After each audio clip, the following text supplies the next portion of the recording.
अस्सलाम वालेकुम दोस्तों। बरसात जो जेको ख़तरनाक सिस्टम ॿुधाइनि पिया सिंध मां सुभाणे खां शुरू थींदो।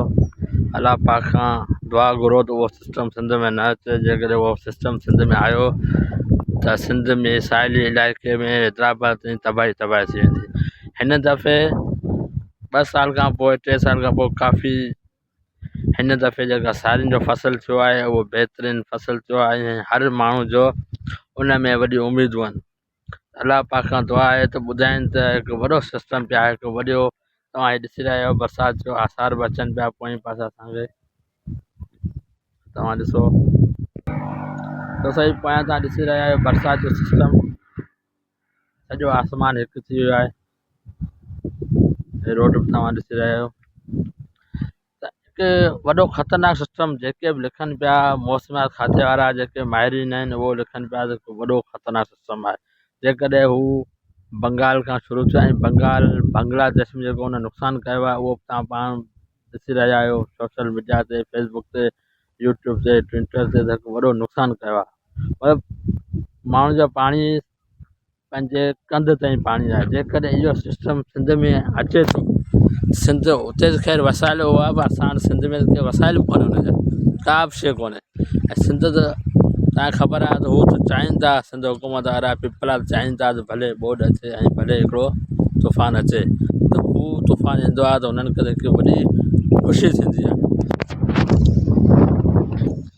ख़तरनाक सिस्टम आहे, तमामु ख़तरनाक ॿुधाइनि पिया लिखनि पिया जेके मौसम खाते वारा। असां रब्बुल इज़त खां इहा दुआ घुरूं था त अलाह पाक उनजो सिस्टम बरसाति सिस्टम खे कमज़ोर करे ऐं उनजो रुख चेंज करे छॾे।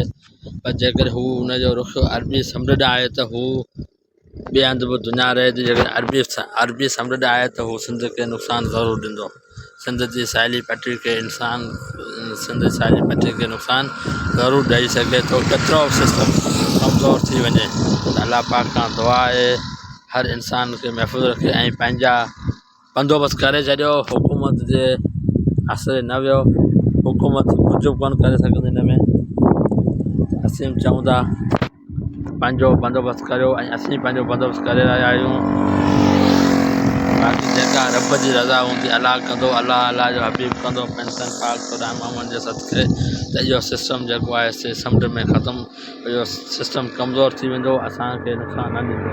बहरहाल हिफ़ाज़त पंहिंजी लाज़िमी आहे, पंहिंजी हिफ़ाज़त तव्हां पाण पंहिंजी हिफ़ाज़त ऐं पंहिंजो बंदोबस्तु पाण करियो। कंहिंजे वास्ते न वियो, सिर्फ़ु अलाह जे हबीब जे ई आसिरो आहे।